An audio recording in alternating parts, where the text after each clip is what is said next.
आज के लेसन में परमेश्वर के सच्चे स्वभाव के बारे में आपको बताना चाहता हूँ। ये तो पिछले सेगमेंट का अगला भाग है, जहाँ मैंने आपको बताया कि आप किसी व्यक्ति के साथ में सकारात्मक संबंध नहीं रख सकते जब आप उनके स्वभाव को ही नहीं समझते हैं। शैतान ने परमेश्वर के बारे में झूठा बताया, उसे गलत तरीके से दिखाया।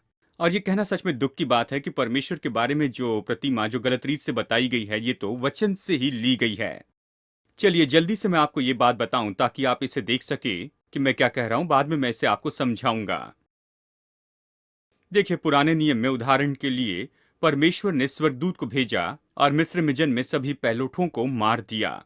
और फिर एक जगह है जहां पर स्वर्गदूत गया और उसने 1,86,000 सिपाहियों को रातों रात मार दिया। ऐसी घटना जहां पर परमेश्वर ने मिरियम पर कोड लाया और उसने मनुष्य को मार दिया क्योंकि उसने सब्त के दिन में लाठी उठाई थी। देखिए, ये सारी बातें हुई हैं और ये सारी बातें बाइबल में हैं। और जबकि ये हुआ है और लोग इसे बाइबल में देखते हैं और वो कहते हैं कि ओ, परमेश्वर तो क्रोधी परमेश्वर है, परमेश्वर कठोर परमेश्वर है। और ऐसे बहुत से वचन हैं जो बताते हैं कि कैसे परमेश्वर नफरत करता है इस बुराई से जो इस संसार में है, और इस तरह की सारी बातें। और इन सारी बातों के कारण ऐसे दिखाई देता है कि परमेश्वर बहुत ही कठोर और बहुत ही क्रोधी परमेश्वर है और लोग परमेश्वर से डरते हैं।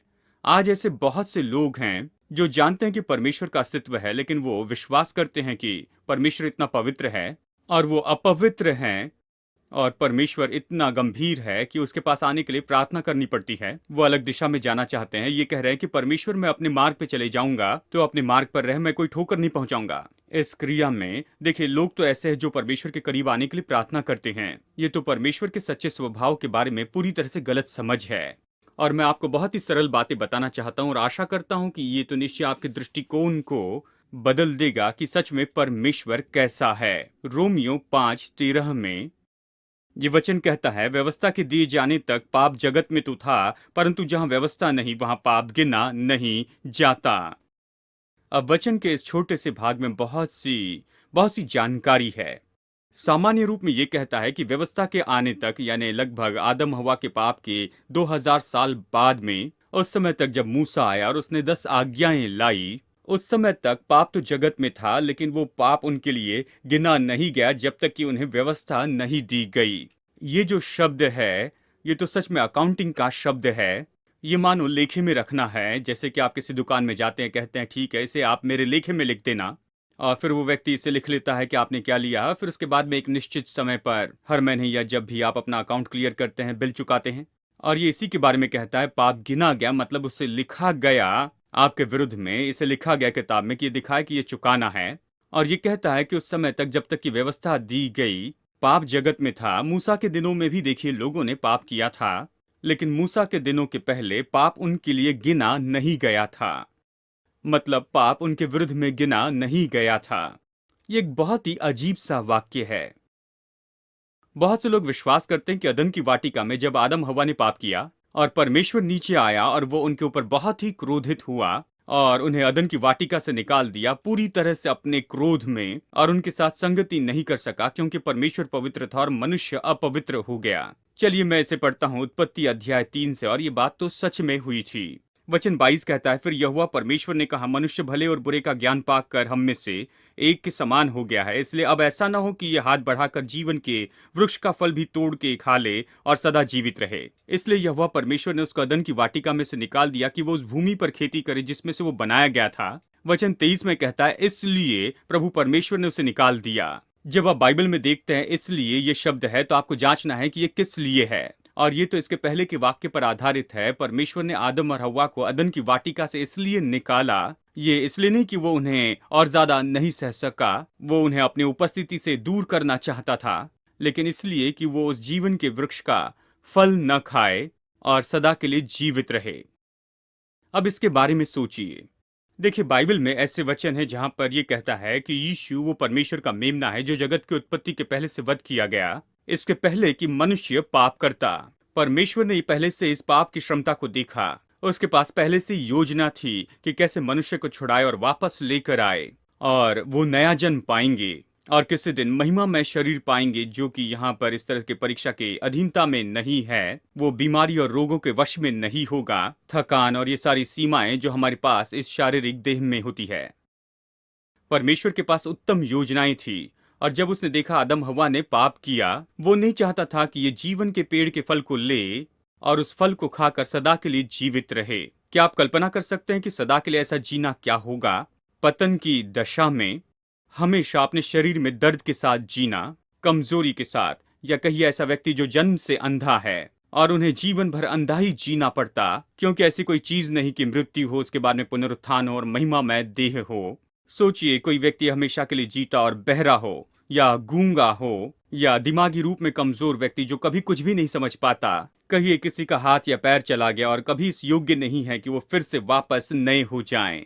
परमेश्वर के पास अच्छी योजना थी और सच में ये तो प्रेम का काम है जब परमेश्वर ने उन्हें अदन की वाटिका से निकाला। और आप इसे उत्पत्ति के अध्याय 4 में देखते हैं, क्योंकि वो अभी भी उनके साथ में चल रहा था, बातें कर रहा था आदम हव्वा से, कैन हाबिल से, लेमेक से। उत्पत्ति के अध्याय 4 में हम ये देखते हैं। जहां तक कि उनके लिए परमेश्वर के प्रेम की बात है, उसमें कोई फर्क नहीं था।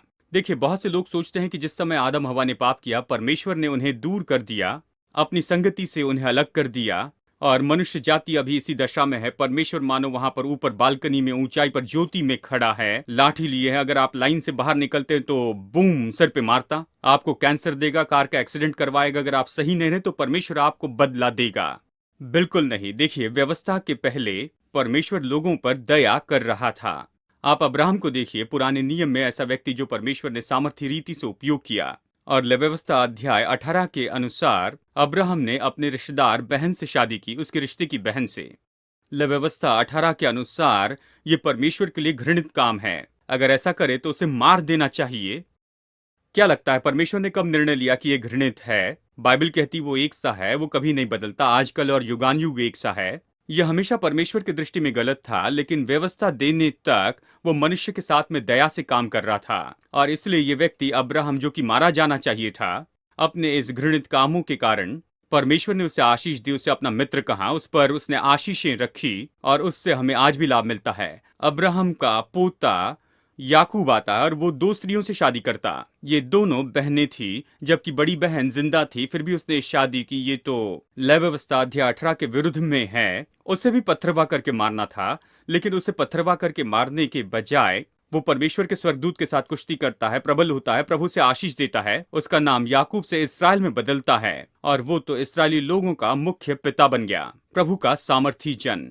परमेश्वर ने व्यवस्था के पहले लोगों के ऊपर में बहुतायत से दया की, लेकिन जब व्यवस्था आई तो सबसे पहला व्यक्ति जिसने इस व्यवस्था को तोड़ा, उसने जाकर कुछ लकड़ियों को इकट्ठा किया कि वहां पर कुछ खाना पका सके। लेकिन वो तो सब्त का दिन था और उसने व्यवस्था तोड़ी कि सब्त के दिन में किसी ने काम नहीं करना है। और परमेश्वर ने वहां पर जोर से कहा कि इस व्यक्ति को तुम मार दो, और इस व्यक्ति के ऊपर कोई दया नहीं की और सच में परमेश्वर के द्वारा उसे मारा गया कि खाना पकाने के लिए उसने लकड़ी इकट्ठा की।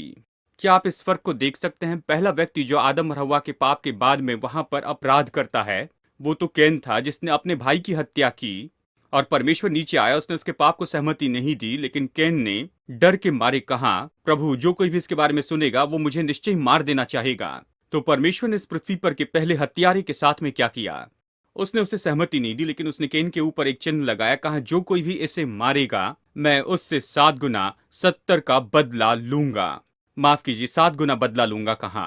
तो परमेश्वर ने पहले हत्यारे को सुरक्षित रखा, जबकि इसके उल्टा देखिए, उसने पहले सब्त के दिन जिस व्यक्ति ने लकड़ी उठाई उसे मारा। क्या आप इसके फर्क को यहाँ पर बता सकते हैं? मुझे इसमें ये बात पसंद है, छोटे बच्चे को पाप करने से रोका जाता है, और जबकि वो बच्चा 1 साल का हो जाता है तो आप किसी तरह से उस बच्चे को ये नहीं बता सकते हैं अब ये खिलौना अपने भाई और बहन से नहीं चुराना, क्योंकि अगर ऐसा करते हो तो इसे स्वार्थ कहेंगे और शैतान इसका उपयोग करता है। इससे तुम ऐसे व्यक्ति बनोगे जिसे कोई पसंद नहीं करता है, कभी नौकरी में सुरक्षित नहीं रहोगे, विवाह को बनाए नहीं रख सकोगे अगर स्वार्थी बन जाओगे तो। 1 साल का बच्चा ये नहीं समझ सकता, लेकिन 1 साल का बच्चा ये समझता है, यदि फिर ये खिलौना लोगे तो मैं तुम्हारी पिटाई करूंगा। शायद वो नहीं जानते कि एक परमेश्वर है, शैतान है, स्वर्ग है और नरक है। जब शैतान उनके पास में आकर कहेगा स्वार्थी बनो, तुम जाकर वो खिलौना ले लो, तो वो कहेंगे बिल्कुल नहीं।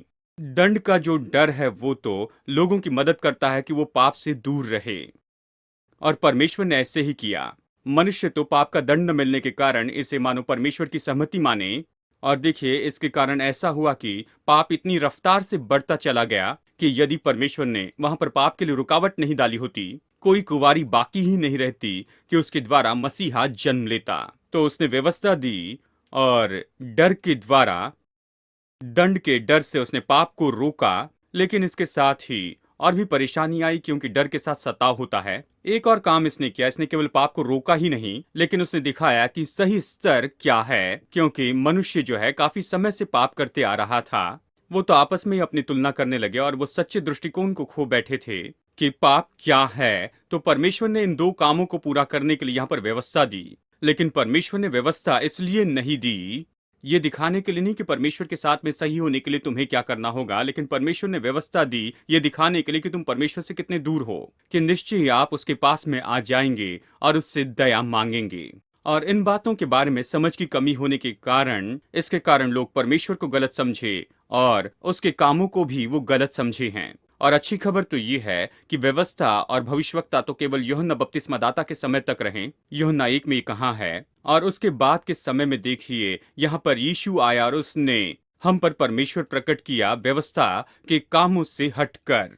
रोमी अध्याय 3 में ये कहता है कि परमेश्वर की धार्मिकता यीशु के द्वारा व्यवस्था के बिना प्रकट की गई है और इसके लिए हमें काम करने की जरूरत नहीं है कि परमेश्वर की सारी व्यवस्था को माने कि प्रभु के सामने हम धर्मी हो जाएं। देखिए, एक ऐसी धार्मिकता है जो आप पाते हैं, एक धार्मिकता आप पाते हैं व्यवस्था को मानने से। और ये तो लोगों के साथ के आपके संबंध में अच्छी है। ये जरूरी है कि आप कानून माने और जेल से बाहर रहे, कि जेल में न जाए और आपको कोई दंड न मिले।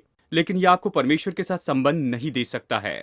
जब परमेश्वर की बात आती है तो केवल विश्वास की धार्मिकता है, और ये तो ऐसी धार्मिकता है जो आती है, ये वरदान है सीधा परमेश्वर से, और आपको इस वरदान को लेना होगा, धार्मिकता के वरदान को उससे।